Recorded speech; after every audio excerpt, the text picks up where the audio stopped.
시편 110편입니다.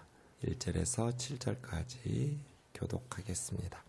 여호와께서 내 주에게 말씀하시기를 내가 내 원수들로 내 발판이 되게 하기까지 너는 내 오른쪽에 앉아있으라 하셨도다. 여호와께서 시온에서부터 주의 권능의 귤을 내보내시리니 주는 원수들 중에서 다스리소서. 주의 권능의 날에 주의 백성이 거룩한 옷을 입고 즐거이 헌신하니 새벽 이슬 같은 주의 청년들이 주께 나오는도다. 여호와는 맹세하고 변하지 아니하시리라. 이르시기를 너는 멜기세덱의 서열을 따라 영원한 제사장이라 하셨도다. 주의 오른쪽에 계신 주께서 그의 노하시는 날에 왕들을 쳐서 깨뜨리실 것이라. 문 나라를 심판하여 시체로 가득하게 하시고 여러 나라의 머리를 쳐서 깨뜨리시며 길가의 시냇물을 마심으로 그의 머리를 드시리로다. 아멘.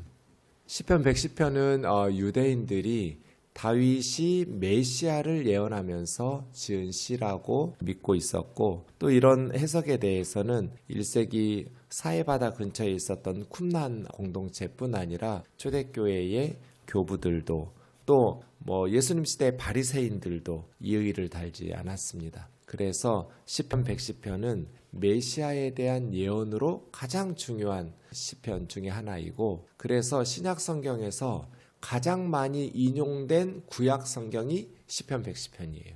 메시아에 대해서. 근데 가장 중요한 건 예수님의 해석이겠죠? 구약 성경에 어떤 본문들이 있다면 그 본문을 예수님께서 직접적으로 말씀하신 그런 내용이 있다면 그 구약에 대한 가장 정확한 해석이 예수님의 말씀일 것입니다. 오늘 시편 110편은 예수님께서 인용을 하시거든요. 예루살렘에 가셨을 때 예수님을 무너뜨리려고 어려운 질문들을 가지고 예수님에게 성전에서 논쟁들이 있죠. 가이사에게 세금을 바치는 것이 옳으냐, 바치지 않는 것이 옳으냐. 그 다음에 부활이 없다고 하는 사두개파 사람들, 부활이 있다면 7 형제가 있어서 계대결혼을 통해서 한 여인과 결혼했으면 천국에서 그 여인은 누구의 아내가 되겠느냐, 이런 질문. 또 어떤 한 율법사가 가장 큰 율법의 계명이 무엇이냐, 이렇게 3가지 질문들을 가지고 성전에서 논쟁하고 토론하거든요. 이것을 다 주님께서 대답하시고 막아내신 후에 이제 반론으로 예수님이 질문을 던지시죠. 메시아는 누구의 자손이냐? 그리스도는 누구의 자손이냐? 다윗의 자손이니이다.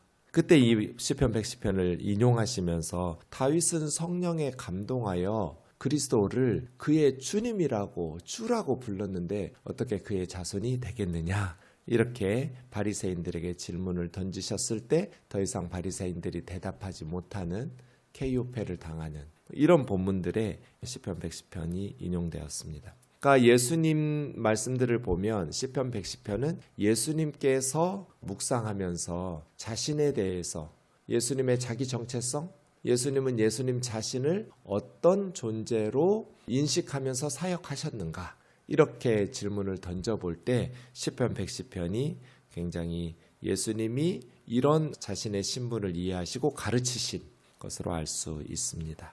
시편 110편 1절 말씀 보시면 여호와께서 내 주께 말씀하시기를. 다윗이 왕인데 여호와를 주님이라고 부르면 이해가 되는데, 여기서는 여호와께서 나의 주님에게 말씀하시기를. 이 나의 주인님이 누구냐는 거예요. 다윗의 주님, 메시아, 그리스도밖에 없죠. 그래서 여호와 하나님께서 그리스도에게 말씀하신다라는 단어가 좀 특이한 단어인데, 원래 이 단어는 선지자들이 하나님의 말씀을 전하는 예언하다예요. 네움이라고 하는데요. 주로 이 단어는 선지서에 많이 나오는 단어예요. 예레미야서에 특히 많이 나오는. 그런데 한 376번 정도 사용됐더라고요. 구약 성경에 이 네움이.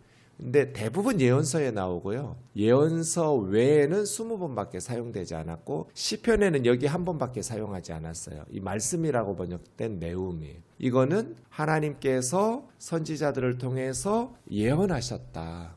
그러니까 지금 다윗은 하나님의 예언의 말씀을 전하고 있는 거예요. 하나님께서, 여호와께서 내 주에게 예언적으로 말씀하시기를.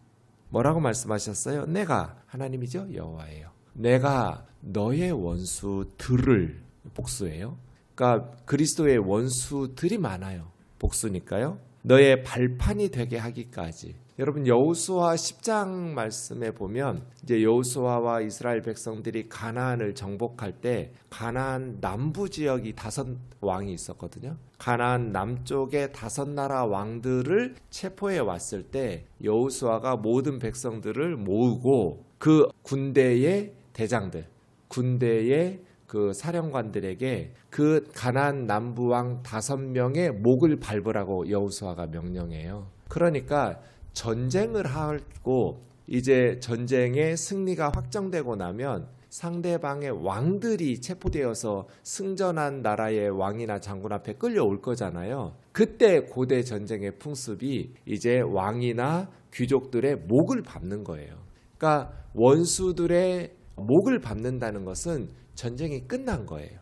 그렇게 가나안 남부 지역의 5 왕들을 그 군사령관들이 목을 받고 백성들 앞에서 그들을 처형하고 나무에 달아 이렇게 전시하는 모습들이 여호수아 10장 24절 이하에 나오잖아요. 그렇게 너의 원수들이 너의 발판이 된다, 이 말은 완전히 승리한다는 것이죠. 그래서 시편 110편은 이제 5절 6절 계속 이어보면 전쟁을 이렇게 이야기하면서 승리에 대한 말씀을 전해주고 있습니다. 그러니까 메시아의 원수들이 완전히 패배를 당해서 발판이 될 때까지, 그 목을 짓밟을 때까지 메시아는 내 오른쪽에, 여호와 하나님의 오른쪽에 앉아 있으라.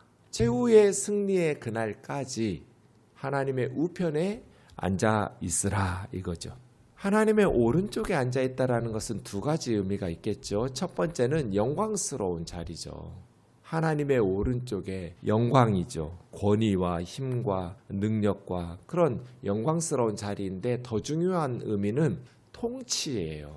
대통령 오른쪽에 권력의 실세가 앉아서 함께 국정을 이끌어가겠죠. 하나님의 오른편에 앉았다라는 것은 단순히 영광스러운 자리에 앉았다라는 의미가 아니라 하나님과 함께 다스리시고 통치하신다는 거예요. 그러니까 메시아는 어떤 분이에요? 원수를 밟고 승리하실 분이고 하나님의 우편에 앉아서 하나님과 함께 온 세상을 다스리시고 통치하시는 분이신 거죠.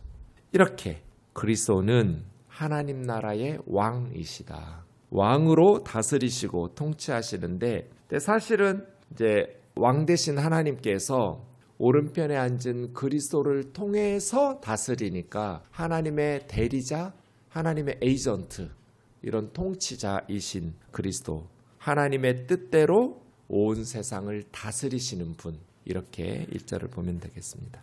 여호와께서 시온에서부터 주의 권능의 규, 이제 왕위 즉위식에서 가장 중요한 게 이 짧은 지팡이 규, 홀이라고 하는 규입니다. 그러니까 왕이 들고 다니는 이 규는 왕권의 상징이죠.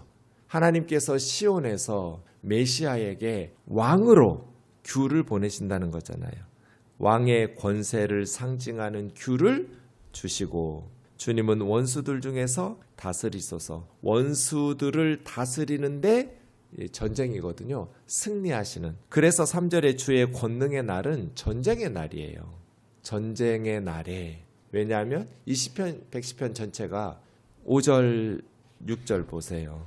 오른쪽에 계셔서 그 진노하는 날에, 3절의 권능의 날이 5절은 하나님께서 진노하시는 날이거든요. 왕들을 쳐서 깨뜨리시고 문나라의 시체를 가득하게 하시고 여러 나라의 머리를 쳐서 깨뜨리시며, 그러니까 시편 110편 이게 전쟁이거든요.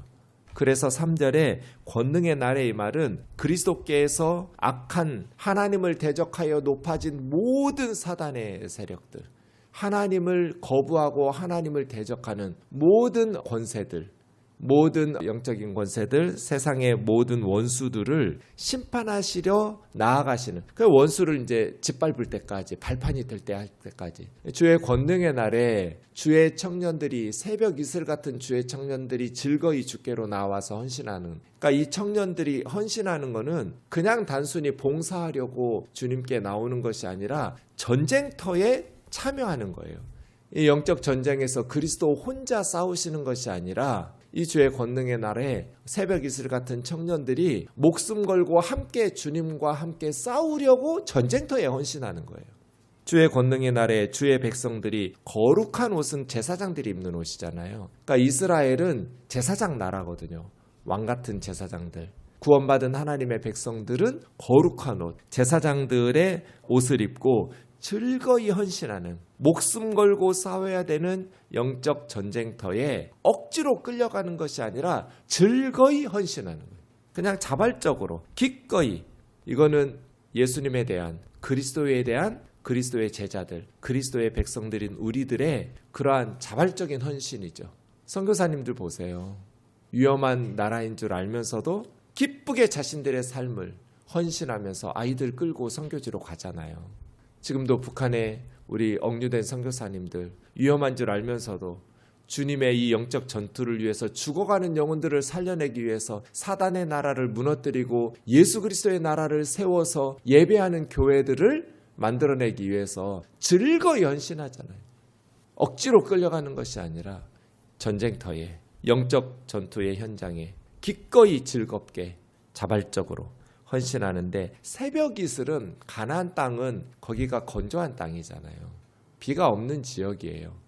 그래서 이 뜨거운 태양에 지친 동식물들을 새벽 이슬이 생기를 부여하는 거예요. 그래서 새벽 이슬은 태양에 지친 동물들, 식물들에게 생명을 주고 생기를 주는 그런 새벽의 이슬과도 같이 청년들이, 주의 청년들이 기쁨으로 이 영적 전투에 헌신하는, 제가 웩 선교회라는 선교회에 우리나라에서 아마 가장 많은 선교사들을 파송한 단체가 한국 웩일 거예요. 국제 선교 단체의 한국 지부인데요. 한 500유닛 정도 파송해 있어요. 선교사들은 뭐 싱글로 나가거나 가정, 부부로 나가거나 이런 한 가족의 단위를 유닛이라고 그래요. 500유닛이 넘거든요. 저희 한국 웩이. 그러니까 그런 선교회에서 일하다 보면 계속해서 선교사님들이 이제 면접 봐서 우리가 같이 동역하고 헌신하고 하는 모습을 보는데, 젊은 청년들이 계속 선교사로 나가겠다고 해마다 훈련받고 있어요. 한국에서 또 선교지에서 단기로, 중기로, 그러다가 이제 장기 선교사로 자신들을 헌신하면서 하나님 앞에 삶을 드리죠. 이런 청년들을 보면 왜 새벽 이슬 같은 주의 청년들이 주께 나온다고 다윗이 말했는지 알 것 같아요.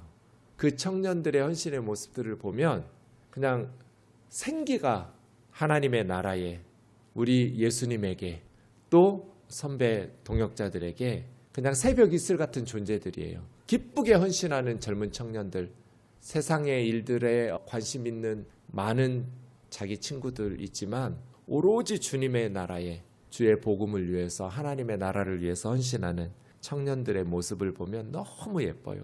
생기를 돋아나게 하는 새벽 이슬 같아요. 새벽 이슬 같은 주의 청년들도 기쁘게 즐겁게. 지금 무슨 말씀하시는 거예요? 하나님께서 시온에서 왕을 세우시고 규를 주셔서, 그 왕은 하나님을 대적하는 모든 사단의 세력을 무너뜨리기 위해서 권능으로 전쟁을 수행하시는데, 주의 백성들과 새벽 이슬 같은 청년들이 그리스도에게 함께 나와서 하나님의 나라를 이 땅에 세우고 하나님의 영광을 위해서 싸우기 위해서 헌신하고 있는 거예요. 4절 말씀 이제 다음 주일에 함께 깊이 자세히 있게 나누겠지만, 하나님께서 맹세하시면서 예수님을 멜기세덱 서열에 따른 영원한 제사장으로 세우시고, 이게 이제 히브리서예요. 그 다음 5절로 넘어가시면 다시 전쟁이죠. 주의 오른쪽에 계신 주께서, 여기서 주는 메시아이고 오른쪽에 계신 주는 하나님이에요. 그러니까 지금 그리스도는 영적인 전투를 수행하고 계시잖아요. 주님이 오셔서 사탄의 머리를 부수고 죄와 사망의 권세를 깨뜨리시고 의와 생명을 우리에게 주시려고 주님께서 오셔서 싸우시는데, 그 주님의 오른쪽에 하나님이 계신다는 거예요. 그러니까 하나님의 보좌 우편에 하늘에서는 주님이 계시고, 전쟁을 수행하고 있는 그리스도 오른편에는 하나님이 계셔서 하나님께서 우편에서 도우신다는 거죠. 그리스도를. 그래서 주께서 그 노하시는 날에 왕들을 쳐서 깨뜨릴 것이요.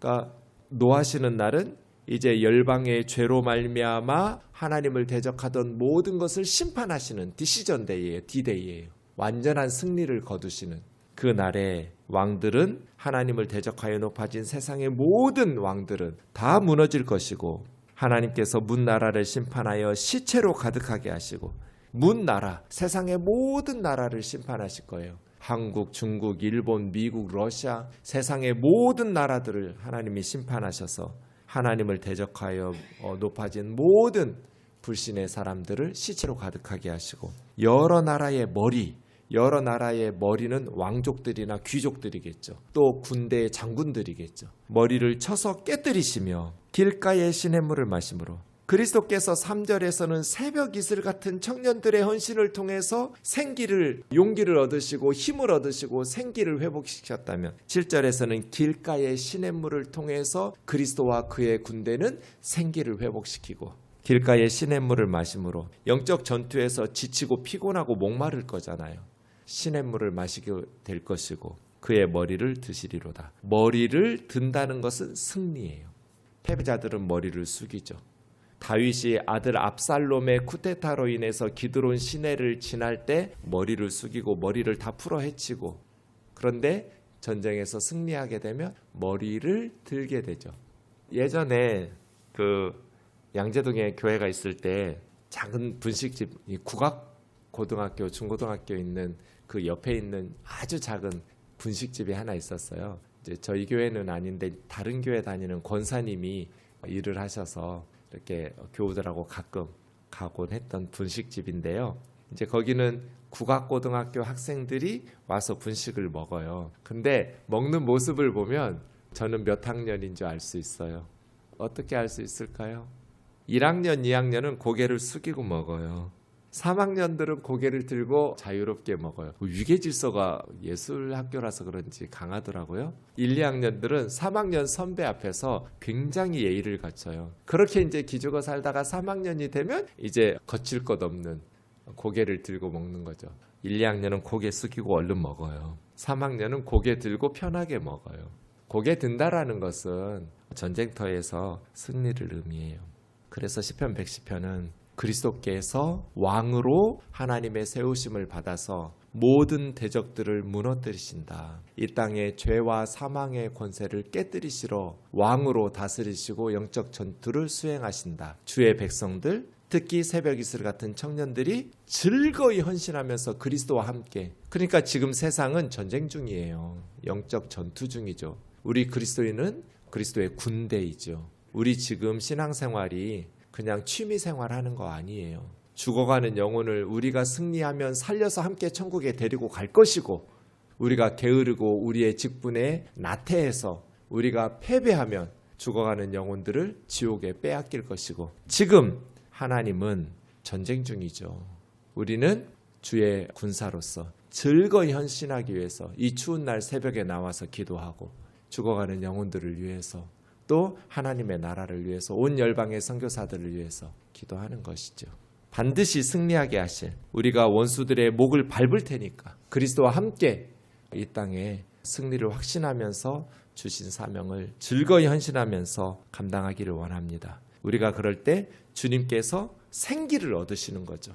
즐거이 헌신하는 주의 백성들, 새벽 이슬 같은 길가의 시냇물 같은 그러한 시원한 주님의 목마름을 해갈시켜주는 헌신자들이 되기를 주의 이름으로 축원합니다.